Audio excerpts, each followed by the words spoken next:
bersyukur kepada Allah atas puasa Ramadan. Ya, alhamdulillah kita bersyukur kepada Allah yang telah memberi kita kesempatan dalam bentuk umur untuk memperoleh kebaikan-kebaikan yang ditawarkan oleh Allah, kenikmatan yang berkaitan dengan kehadiran bulan puasa Ramadan. Kebaikan yang paling utama dan paling berharga di dalam bulan Ramadan itu apa? Hidayah atau petunjuk. Karena hanya dengan hidayah kita bisa selamat dari neraka, dan hanya dengan hidayah kita bisa memperoleh surga. Untuk kehidupan di dunia, hanya dengan hidayah kita bisa mengatasi berbagai masalah kehidupan dengan baik. Dan hanya dengan hidayah pula kita bisa menggapai cita-cita. Allah pun menganjurkan kita bersyukur atas hidayah yang banyak berkaitan dengan kehadiran bulan Ramadan. Coba kita perhatikan ayat ke-185 dari surat Al-Baqarah, yaitu satu deretan ayat-ayat yang menyebutkan tentang puasa Ramadan. Saya ambil sepotong yang relevan dengan ini. Walitukmilul iddata walitukabbirullaha ala ma hadakum wala'allakum tashkurun. Dan hendaklah kamu menyempurnakan bilangan, artinya jumlah hari puasa, dan hendaklah kamu mengagungkan Allah atas petunjuknya yang diberikan kepadamu supaya kamu bersyukur. Ya kan? Hendaklah kamu mengagungkan Allah atas petunjuknya yang diberikan kepadamu supaya kamu bersyukur. Jadi Ramadan ini dimanfaatkan oleh Allah untuk memberikan berbagai petunjuk dalam berbagai bentuk kepada Allah, kepada kita, supaya kita hidup selamat dan bahagia di dunia dan di akhirat. Dan hidayah adalah kunci utama. Coba mana lebih menjamin seseorang masuk surga, puasa Ramadan atau hidayah? Orang puasa di bulan Ramadan bisa saja sambil puasa dia sambil korupsi. Orang bisa saja sambil puasa di bulan Ramadan sambil berzina dan sebagainya. Oleh karena itu, meskipun dia puasa di bulan Ramadan, dia masih bisa masuk neraka. Tapi kalau orang memperoleh hidayah, dia tidak mungkin masuk neraka. Karena orang yang mendapatkan hidayah tidak akan melakukan pelanggaran. Dan orang yang mendapatkan hidayah pasti melaksanakan tugas-tugas yang diberikan oleh Allah. Oleh karena itu, kalau seseorang mendapatkan hidayah, itu sudah jaminan dia akan masuk surga dan terbebas dari neraka. Oleh karena itu, kenikmatan yang berupa hidayah itu top of the top, ya, paling tinggi, paling berharga. Nah, dan Allah memberikan hidayah ini di bulan Ramadan terutama. Ya. Hidayah utama yang berkaitan dengan Ramadan. Apa itu? Saya tadi menyebutkan ada berbagai bentuk hidayah yang diberikan oleh Allah kepada kita. Nah, bentuk hidayah yang paling utama yang diberikan oleh Allah pada bulan Ramadan adalah diturunkannya ayat Al-Quran di bulan ini. Allah berfirman di ayat yang sama di bagian awal, Syahrul Ramadan alladzi unzila fihi al-Qur'anu hudal lin-nasi wa bayyinatin minal huda wal furqan. Yaitu pada bulan Ramadan yang di saat itu diturunkan Al-Quran. Diturunkannya itu hudal linnas, sebagai petunjuk bagi manusia, sebagai hidayah bagi manusia. Jadi Al-Quran yang isinya hidayah itu diturunkannya di bulan Ramadan. Dan di situ pula ada penjelasan-penjelasan mengenai hidayah itu sendiri, dan sekaligus juga ada pembeda yang membedakan antara yang benar dan yang salah, yang baik dan yang buruk. Nah, kalau kita bisa membedakan itu, maka ketika kita mengambil keputusan dalam rangka melakukan kegiatan apapun, maka keputusan kita itu pasti sudah didasari pembedaan mana yang benar, mana yang salah. Kita ambil yang benar. Mana yang baik dan mana yang salah, yang buruk, kita ambil yang baik. Oleh karena itu, bulan Ramadan itu memang istimewa. Cuma gini, hidayah yang dalam bentuk Quran, hidayah di situ tuh artinya directives. Ya. Dulu pernah saya bahas, tapi sudah lama, mungkin sudah pada lupa. Ya. Hidayah itu artinya macam-macam. Antara lain, hidayah itu berupa insting. Orang dan binatang itu tahu apa yang harus dilakukan untuk mempertahankan hidup. Nah, pengetahuan itu nggak usah dipelajari, dia bisa sendiri. Nah, itu insting. Nah, pemberian insting semacam ini namanya hidayah. Nah, tapi hidayah yang levelnya rendah karena bukan hanya manusia, binatang pun juga memperoleh insting. Nah, yang lebih tinggi lagi, hidayah ada yang dari luar, ada yang dari dalam. Yang dari luar itu isinya atau maksudnya directives. Directives itu pengarahan. Ya, kata direct itu memberikan pengarahan. Directives hal-hal yang memberikan pengarahan. Misalnya, kalau kamu mau ke toilet, keluar dari pintu itu, kemudian kamu belok kanan, nanti ada lorong, kamu belok kanan lagi. Nah, itu namanya directives. Nah, hidayah yang pertama ini directives. Al-Quran itu isinya directives semacam itu. Kalau kamu kepingin selamat, caranya kamu laksanakan perintah Allah, tinggalkan larangannya. Perintah Allah itu apa? Ya, antara lain sholat. Kalau kamu mau sholat, caranya kamu harus bersih dari najis, bersih dari hadas. Terus kamu sholatnya mesti menghadap ke kiblat dan seterusnya. Itu namanya directives dan itu hidayah. Jadi hidayah yang datang dari luar. Nah, Al-Quran itu hidayah dalam bentuk itu. Nah, apakah itu menjamin bahwa orang yang mendapatkan directives itu pasti selamat?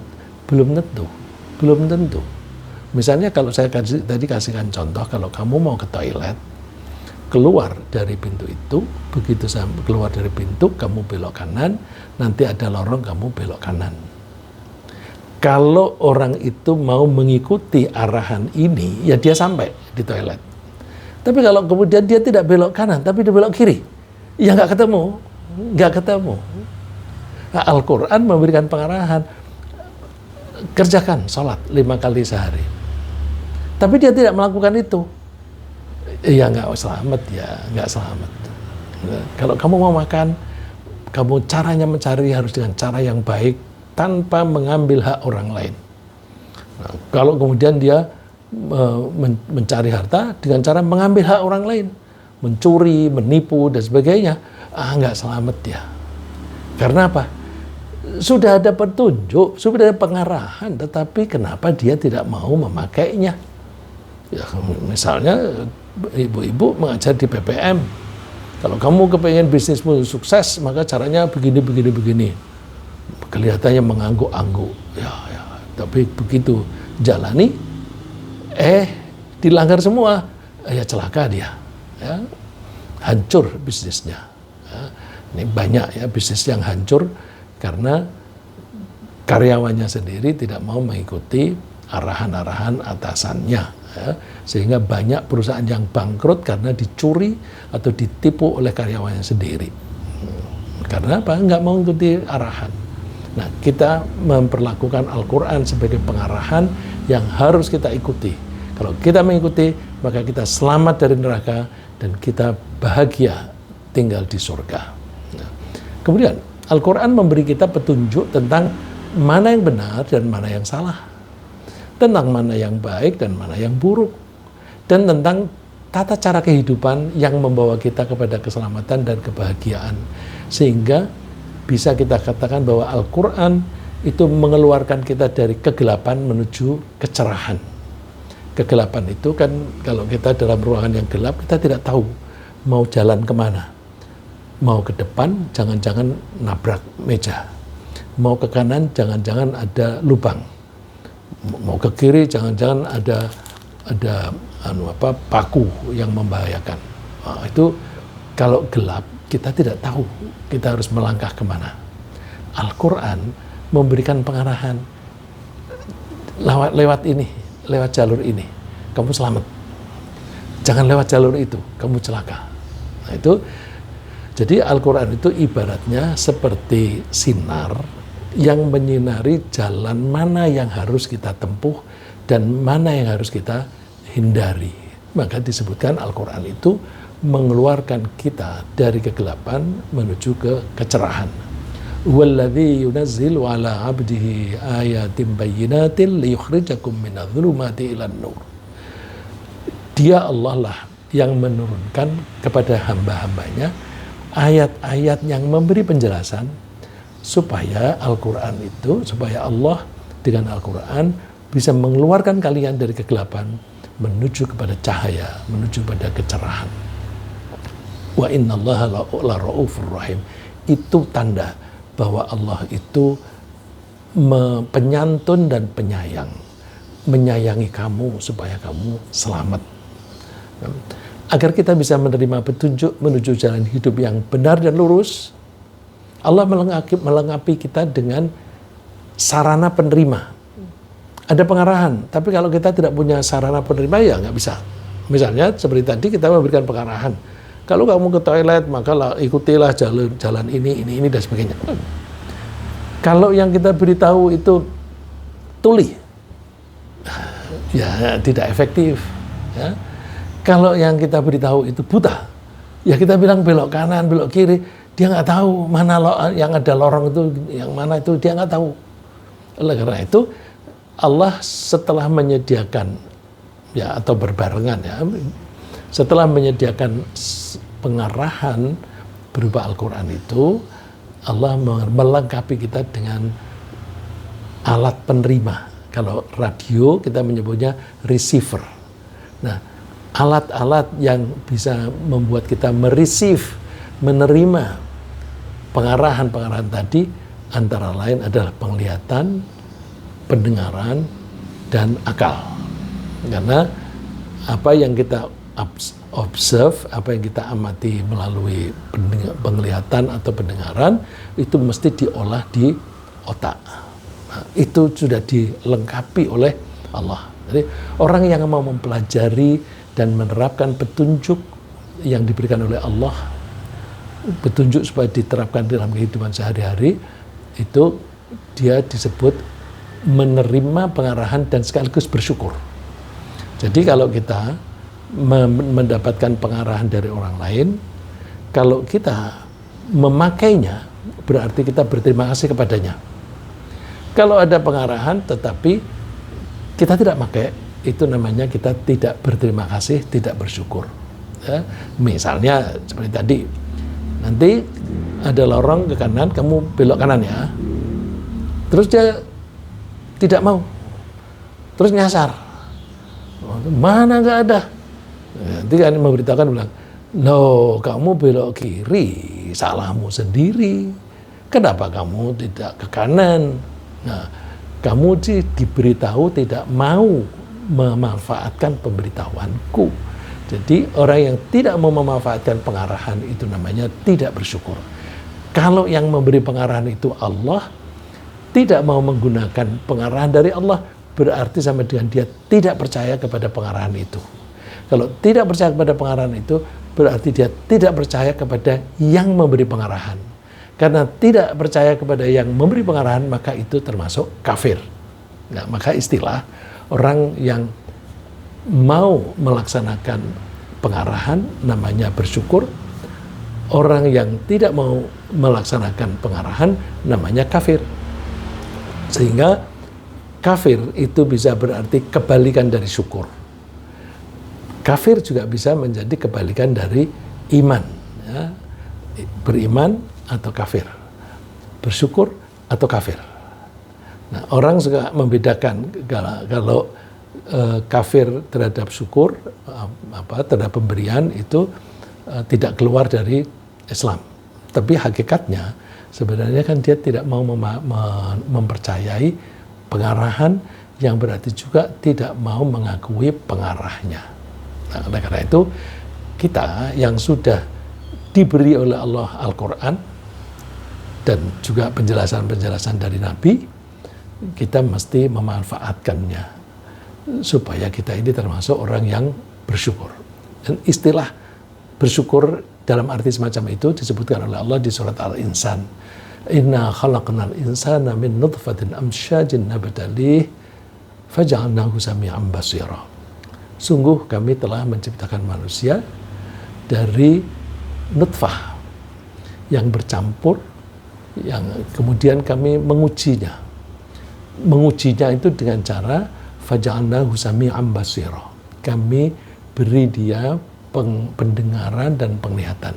Jadi penglihatan dan pendengaran kita itu sarana ujian yang diberikan oleh Allah.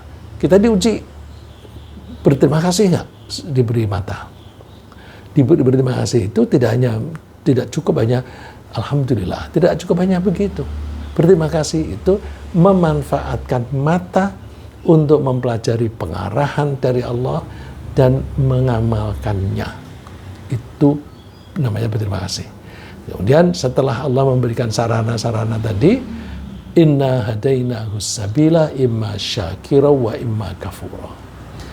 Kami beri petunjuk dia ke arah jalan yang benar. Nah, Allah memberi kita pengarahan atau hidayah menuju ke jalan yang benar. Berarti kan ini directives, pengarahan. Nah, pengarahan itu tergantung orangnya mau memanfaatkan atau tidak. Imma syakiron, ada kalanya orang itu berterima kasih, artinya memanfaatkan pengarahan tadi, diterapkannya. Wa imma kafuro, dan ada kalanya yang kafir, yang tidak mau memanfaatkan. Kalau tidak mau memanfaatkan berarti dia tidak berterima kasih. Nah, oleh karena itu kita mesti orang yang tahu diri lah. Kan di dunia ini banyak orang yang diberi sesuatu, kadang-kadang pemberian itu banyak sekali, tapi nggak mau terima kasih. Bukan berterima kasih, malah kurang ajar kepada yang memberi. Itu banyak terjadi.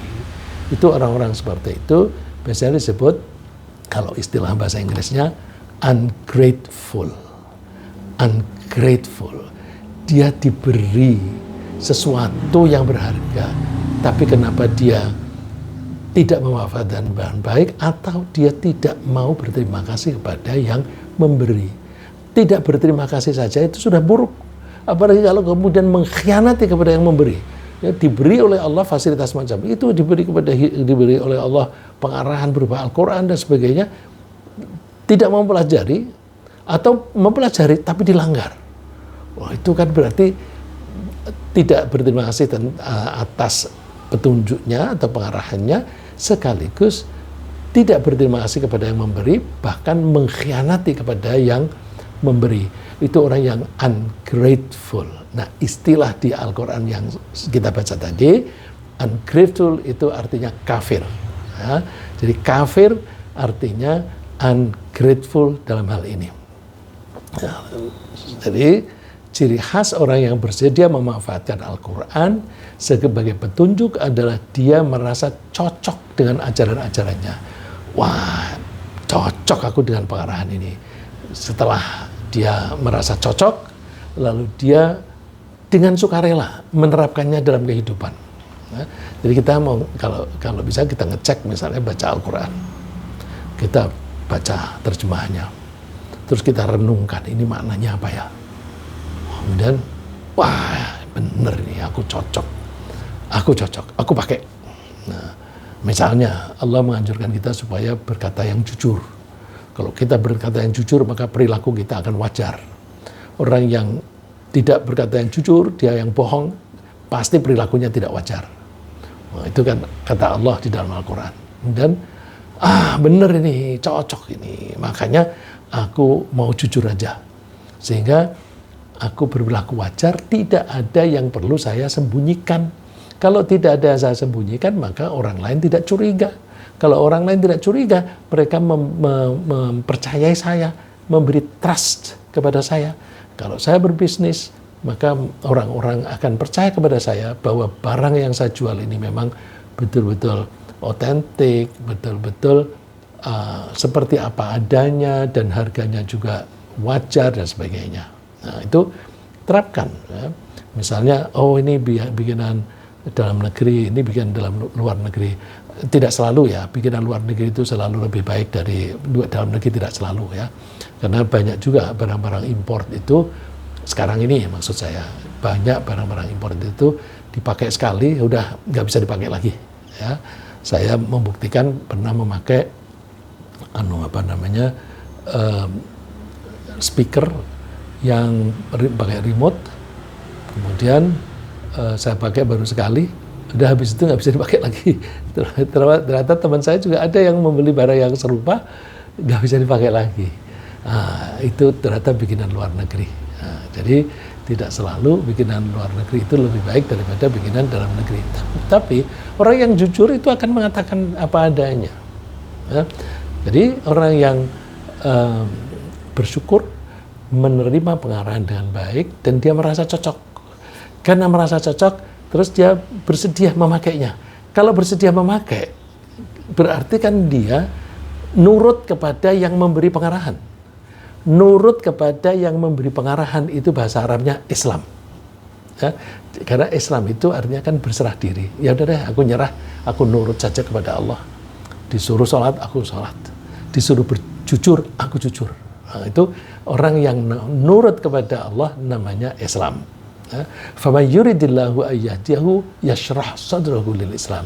Kalau Allah menghendaki seseorang mendapatkan hidayah, maka Allah membuat lapang dada, membuat dadanya lapang, mau menerima pengarahan dari Allah dan mau Islam, mau melaksanakan, mau tunduk patuh kepada Allah. Bandingkan dengan orang yang tidak mempunyai bakat menerima hidayah. Wa may yurid ayyudillahu yaj'al sadrahu dayyqan harajan ka'annama yas'adu fis sama'. Orang yang memang dibiarkan sesat oleh Allah, ya dadanya sesak. Ada informasi dari Al-Qur'an malah marah-marah. Ya apaan ini? Ya karena kalau Al-Qur'an itu melarang orang untuk mencuri. Dia biasa korupsi. Begitu baca Al-Quran, nggak boleh mengambil hak orang lain. Apaan ini? Kalau aku melakukan ini kan aku nggak bisa dapat duit. Nah, misalnya begitu. Nah, itu menjadi dadanya sesak. Sesaknya dada itu seperti orang yang susah bernafas ketika naik ke atas, ke langit, ya, ke arah langit. Ya. Kan kalau kita mendaki gunung, makin tinggi, makin tipis oksigennya, maka pernafasan menjadi makin sulit, terengah-engah. Nah, padahal zaman Al-Quran turun, itu apakah sudah ada penelitian bahwa orang kalau makin tinggi itu makin sesak nafas karena oksigennya kurang. Jadi ini sekaligus bukti bahwa Al-Quran itu bukan dari Nabi Muhammad, tetapi dari Allah. Kadzalika ja'alallahu rijsa 'alal ladzina la yu'minun. Demikianlah Allah menimpakan siksa kepada orang-orang yang tidak beriman. Ini berarti kenikmatan dari Allah. Tadi Al-Quran itu dari luar, sekarang dari dalam. Dari dalamnya kita, pikiran kita, perasaan kita merasa cocok dengan pengarahan dari Allah. Jadi pengarahan dari luar, dari dalam ada merasa cocok. Nah ini kalau kita memakai rasanya enak, nyaman. Karena itu hidayah, maka kita harus bersyukur. Kemudian ketundukan kita juga, ketundukan kita kepada Allah dengan lapang dada untuk melaksanakan apa yang diarahkan oleh Allah, itu juga kenikmatan. Karena kalau kita melaksanakan pengarahan itu, keselamatan itu kita yang menikmati. Kebahagiaan juga kita yang menikmati. Jadi ketundukan kepada Allah dengan lapang dada, ini melahirkan kehendak. Ada drive di dalam diri kita, ya, ada motivasi di dalam diri kita untuk melaksanakan kegiatan ibadah, termasuk puasa yang kita jalani hari ini, sholat minimum 5 kali sehari, malah ditambah dengan taraweh, duha, tahajud dan sebagainya, dan juga zakat. Nah, pada bulan ini banyak orang yang senang mengeluarkan zakat atau sedekah karena pahalanya berlipat-lipat. Dan iktikaf. Nah, nanti di akhir bulan Ramadan ini banyak orang yang beriktikaf dan haji atau umroh.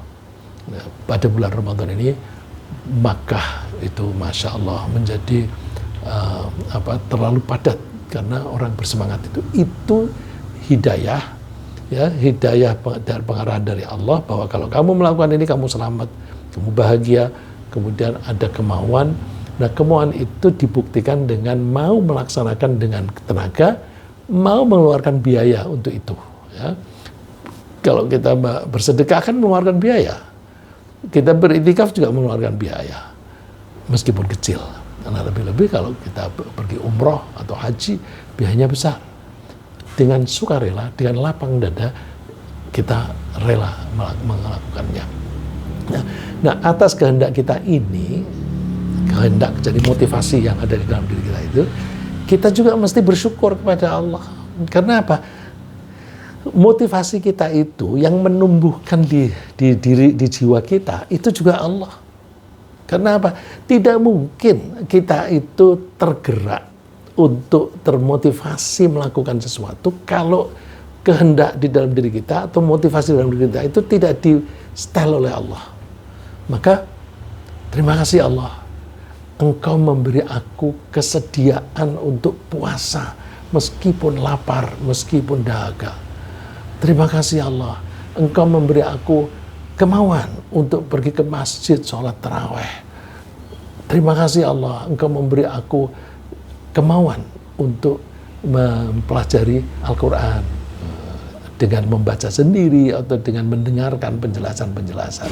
Nah, Allah menyebutkan pada kita bahwa kita tidak mungkin mempunyai kehendak kalau tidak dikehendaki oleh Allah. Wa ma tasyauna illa ayyasha Allahu rabbul alamin. Kalian itu tidak mungkin mempunyai kehendak kalau tidak dikehendaki oleh Allah yang mengatur alam. Jadi Allah mengatur alam, termasuk kita ini diatur oleh Allah. Maka ketika kita punya kehendak, kehendak itu juga datangnya dari Allah. Maka kita bersyukur, terima kasih Allah. Banyak teman-temanku di kantor, mereka tidak puasa. Puasa paling 1 hari 2 hari, atau kadang ada yang puasa tapi tidak sholat. Jadi aneh, sholat nggak pernah, tetapi kalau Ramadan ikut puasa. Ya kita nggak tahu puasanya benar atau enggak, tapi kalau yang kita tahu dia tidak pernah makan di kantor, dan kalau waktunya berbuka dia mesti cepat-cepat berbuka. Ya, jadi tapi aneh, ya karena apa? Dia mempunyai kemauan untuk berpuasa, tapi tidak punya kemauan untuk sholat. Nah, kita beruntung, alhamdulillah, terima kasih Allah. Nah, kehendak dari dalam ini, atau motivasi yang internal motivation, itu menjadi dorongan atau motivasi bagi kita untuk melaksanakan kegiatan ibadah dalam rangka menyatakan rasa syukur atau merasa cinta kepada Allah. Nah, ini penting. Jadi kalau kita sudah bersyukur, terima kasih Allah. Kemudian ketika kita mau melakukan apapun, kita melakukannya dalam rangka mengekspresikan syukur kita. Jadi, aku ke masjid, kenapa ke masjid? Kan kamu kakinya sakit begitu. Iya, memang kaki saya sakit, tapi masih kuat pergi ke masjid. Aku berterima kasih kepada Allah karena aku masih diberi kekuatan untuk berjalan menuju ke masjid. Jadi berjalannya itu karena terima kasih. Karena terima kasih, meskipun berjalannya itu agak linu-linu begitu, tapi dinikmati aja. Bandingkan orang yang tidak punya motivasi, aduh sakit, udah aku di rumah aja, nggak usah ke masjid. Nah, semacam itu. Ya. Jadi ekspresi syukur semacam ini membuat kita bersemangat dalam melaksanakan kegiatan ibadah, dan dengan demikian syukur kita kepada Allah betul-betul muncul dari dalam jiwa kita, internal, yang kemudian kita ekspresikan dalam bentuk ucapan dan tindakan untuk berbakti kepada Allah. Nah, hal ini sesuai dengan anjuran Allah kepada keluarga Nabi Daud. Allah memerintahkan keluarga Nabi Daud itu semacam ini. Ya'malu ala Dawud syukra. Beramallah kamu, berbuatlah kamu, bekerjalah kamu wahai keluarga Daud untuk bersyukur. Jadi bersyukurnya itu sebelum melakukan pekerjaan. Ya, bandingkan kita seringkali kalau kita makan itu kan suatu pekerjaan. Kita seringkali bersyukurnya di belakangan. Setelah kenyang, alhamdulillah kenyang. Oh, ayat ini mengajurkan kita bersyukur itu sebelum makan. Jadi makan dalam rangka bersyukur. Gimana itu makan dalam rangka bersyukur? Terima kasih Allah. Engkau membuat aku lapar. Dengan aku lapar, aku merasa membutuhkan makanan. Dengan aku lapar, aku bisa makan apapun enak rasanya. Terima kasih Allah, Engkau menggerakkan para petani untuk menanam padi, untuk menanam sayur, dan sebagainya. Yang kemudian itu mereka dengan sukarela mengirimkan ke kota, ke Jakarta. Jakarta dikirimkan ke pasar. Engkau masih menggerakkan orang lagi, tetangga saya pergi ke pasar memilihkan sayur yang bagus-bagus, buah yang bagus-bagus di dekat rumah saya, sehingga aku tidak perlu pergi ke pasar. Aku cukup ke rumah tetangga, aku sudah bisa belanja macam-macam untuk masak. Terima kasih Allah, Engkau memberi aku rezeki sehingga aku bisa membayar ini. Terima kasih Allah, Engkau memberi aku pembantu untuk memasak ini, sehingga aku tinggal makan berada di depan saya. Ya Allah, terima kasih Allah, terima kasih Allah. Saya akan saya akan mengonsumsi makanan ini untuk menjaga pemberianmu. Engkau memberi aku badan. Badan ini sangat bermanfaat untukku untuk berbakti kepadamu. Maka aku bersyukur dengan cara merawat badanku supaya badanku tetap sehat.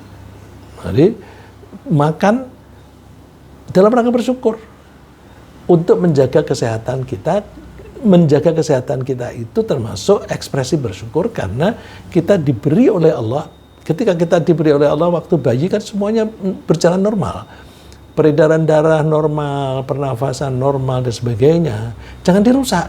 Jangan dirusak. Kita jaga, kita rawat dengan baik. Nah, antara lain itu ya makan yang baik, yang teratur, yang tidak berlebihan, kemudian gerakan yang cukup dan sebagainya. Itu kita niati untuk menjaga pemberian Allah supaya tetap awet, supaya bisa dimanfaatkan untuk beribadah. Lalu Allah memperingatkan kita. Wa qalilun min ibadiyas syakur. Tapi sedikit di antara hamba-hamba kami yang berterima kasih. Nah, kita ini termasuk yang mayoritas atau yang minoritas. Mayoritas manusia itu diberi oleh Allah semuanya itu tidak berterima kasih. Hanya sedikit yang berterima kasih. Beruntung orang yang minoritas itu. Maka kita latihan untuk menjadi minoritas. Kalau dikatakan orang, aneh kamu makan bersyukur dulu, bukan setelah makan bersyukur. Biarin, kita memang minoritas, memang aneh, tetapi aneh kita itu yang benar. Dan kalau kita makan sambil bersyukur, kita menikmati betul-betul enak karena bukan hanya secara fisik.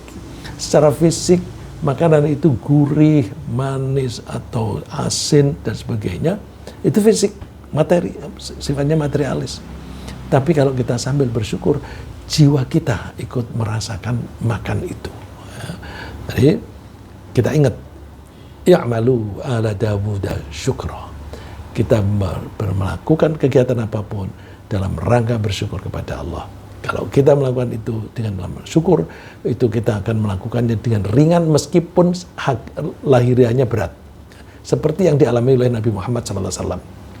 Coba, Rasulullah SAW itu rajin sholat malam, sampai istri beliau Ibu Aisyah itu berkomentar. Ya, komentarnya ini Ibu Aisyah cerita bahwa Nabi Muhammad itu sallallahu alaihi wasallam setiap malam itu sholat malam dan sholatnya berlama-lama, ya, berjam-jam. Dan karena banyak berdiri, kenapa banyak berdiri? Surat yang dibawa panjang-panjang. Itu ada sahabat yang pernah menemani Nabi sholat malam, yang dibaca itu surat Al-Baqarah. Dikirain setelah 100 ayat berhenti. Enggak, sampai selesai Al-Baqarah. Dikira setelah selesai Al-Baqarah, ruku. Enggak, diteruskan ke Ali Imran. Terus diteruskan lagi ke An-Nisa. Berdiri itu. Sampai kulit kakinya itu pecah-pecah. Ya, hatta tatafattar qadamah. Sampai 2 tapak kakinya itu pecah-pecah. Lalu aku berkata kepada beliau, kata Ibu Aisyah, lima tasna'u hadha ya Rasulullah, wa qad ghafarallahu laka ma taqaddama min dzambika wa ma ta'akhkhar. Kenapa Rasulullah engkau melakukan ini seperti ini sampai kaki pecah-pecah? Padahal Allah itu sudah mengampuni kamu, baik yang sudah mengampuni engkau, baik yang lalu maupun yang akan datang. Jawaban Rasulullah apa? Afala uhibbu an akuna 'abdan syakura? Apakah aku tidak lebih menyukai kalau aku menjadi hamba yang bersyukur? Jadi Rasulullah sholat itu yang seperti itu sampai pecah-pecah kakinya itu dalam rangka bersyukur. Maka pecah-pecah itu tidak begitu dirasakan. Kok bersyukur? Ya iyalah, karena kan dulu waktu di Makkah itu kan dimusuhi oleh orang-orang kafir. Pengikut-pengikutnya ada yang disiksa dan dibunuh. Dan Nabi Muhammad itu diancam akan dibunuh sampai pindah ke Madinah. Terus lama-lama banyak orang yang pada beriman sehingga pengikutnya banyak sekali. Jadi Rasulullah bersyukur karena beliau telah melaksanakan misinya untuk mengajak orang-orang beriman dan berhasil. Bukan lalu terus membanggakan aku sukses, bukan, tapi terima kasih Allah, terima kasih Allah gitu. Nah, bagi kita untuk menyatakan rasa syukur kepada Allah yang Allah itu berjanji akan mengampuni dosa-dosa kita jika kita memanfaatkan kesempatan di bulan Ramadan dengan baik, kita berusaha menjalani puasa ini dengan sebaik-baiknya dan melaksanakan sholat-sholat sunnah di samping yang wajib semata-mata hanya untuk mencari ridho Allah atau pahala dari Allah. Nah, ada statement dari Rasulullah yang pendek dan ini sangat populer karena setiap kali ada penceramah atau khotib begitu, biasanya ngutip ayat ini di bulan Ramadan. Man qama lailatul qadri imanan wa ihtisaban ghufira lahu ma taqaddama min dzambi. Siapa yang sholat di malam Qadar dalam rangka membuktikan keimanannya dan dalam rangka mengharapkan pahala dari Allah, maka dia diampuni dosanya yang sudah lalu. Man shoma Ramadhana imanan wa ihtisaban ghufira lahu ma taqaddama min dzambi. Dan siapa yang puasa di bulan Ramadan, puasanya itu dalam rangka membuktikan keimanannya dan dalam rangka mengharapkan imbalan dari Allah, maka dia akan diampuni dosa-dosa yang lalu. Nah, ini kan kenikmatan besar bagi kita karena siapa sih di antara kita ini yang tidak pernah berbuat dosa? Dosa kita itu kecil-kecil banyak. Setiap hari kita melakukan dosa-dosa kecil. Dan mungkin juga di antara kita pernah melakukan dosa besar, sedikit atau banyak. Itu kalau kita tidak diampuni oleh Allah, celaka kita, tempat kita neraka. Nah, Ramadan ini kan kesempatan kita membebaskan diri dari neraka. Ya? Jadi itu salah satu kenikmatan bulan Ramadan yang harus kita syukuri. Kita juga selayaknya bersyukur kepada Allah yang menawarkan perlipatan pahala. Perlipatannya sampai puluhan ribu kali jika kita menekuni kegiatan ibadah selama Ramadan, terutama pada hari-hari terakhir di bulan Ramadan. Sampai Allah menurunkan satu surat, Inna anzalnahu fi lailatul qadr, wa ma adraka ma lailatul qadr. Lailatul qadr khairun min alfis syahr. Kami menurunkan Al-Quran ini pada malam Qadar. Tahu nggak kamu malam Qadar itu? Malam Qadar itu lebih baik daripada 1000 bulan. Jadi beribadah kita dalam satu malam saja pahalanya bisa lebih baik dibanding dengan beribadah selama 1000 bulan. 1000 bulan itu kan antara 82-83 tahun. Pahala 83 tahun itu melebihi dari pahala yang kita kumpulkan setiap hari.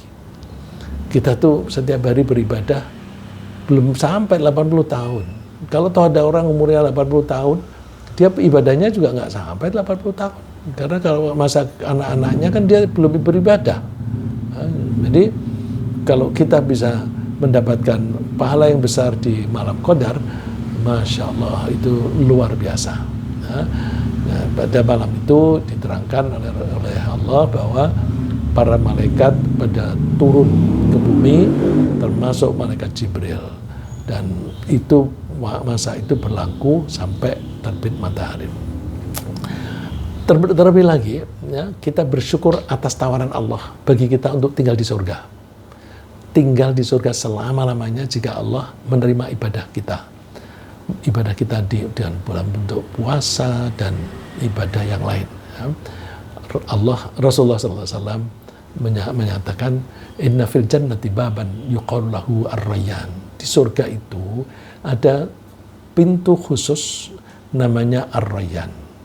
Yadkhulu minhu shaibuna yaumal qiyamah. La yadkhulu minhu ahadun ghairuhum. Pintu itu spesial hanya untuk orang yang puasa.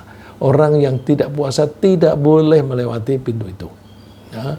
Terus ada malaikat yang manggil. Ya, ini kan seperti kalau kita di poliklinik begitu kan juga dipanggil si A, si B untuk masuk diperiksa. Nah ini panggilannya untuk masuk ke surga melewat pintu itu. Aina shaimun, mana orang-orang yang puasa? Terus orang yang merasa puasa kan nggak bisa bohong tuh. Nggak bisa yang tidak puasa kemudian mengaku, nggak bisa. Orang-orang yang memang dulu waktu hidup di dunia puasa, mereka pada berdiri. Lalu masuk ke surga lewat pintu itu. La yadkhulu minhu ahadun ghairuhum. Tidak boleh ada orang masuk lewat pintu itu selain orang yang puasa. Dan setelah orang yang puasa itu masuk, fa idza dakhalu ughliq. Setelah masuk, pintunya dikunci. Falam yadkhul minhu ahad. Sehingga setelah itu nggak ada orang lain yang masuk di situ. Ya. Jadi kita berharap semoga Allah memberi kita kemudahan untuk menyatakan rasa syukur kita dengan cara meningkatkan ketaatan dan bakti kita kepada Allah sehingga Allah meridhoi kita. Ya, Allah menyatakan wa in tashkuru yardahu lakum. Kalau kamu bersyukur, Allah pasti ridho kepadamu. Jadi kalau kita ingin diridhoi oleh Allah, salah satu kuncinya adalah bersyukur. Bersyukur dengan cara yang kita bahas tadi. Ya, mudah-mudahan kita termasuk orang yang bersyukur atas datangnya Ramadan ini. Mumpung ini masih Ramadan, kita manfaatkan sebaik-baiknya. Ya, ringkasnya apa yang kita bahas pagi ini adalah bahwa kita bersyukur kepada Allah yang memudahkan kita memperoleh hidayah pada bulan Ramadan. Hidayah yang utama adalah turunnya Al-Quran yang memberi pencerahan. Pernyataan syukur kita buktikan dengan ketaatan dan ketundukan kepada Allah. Kita berpuasa, sholat, bersedekah, dan melakukan kebaikan apapun hanya dalam rangka menyenangkan Allah. Semoga Allah menumbuhkan di hati kita rasa syukur yang mendalam atas hidayah untuk mengikuti jalan yang benar. Amin.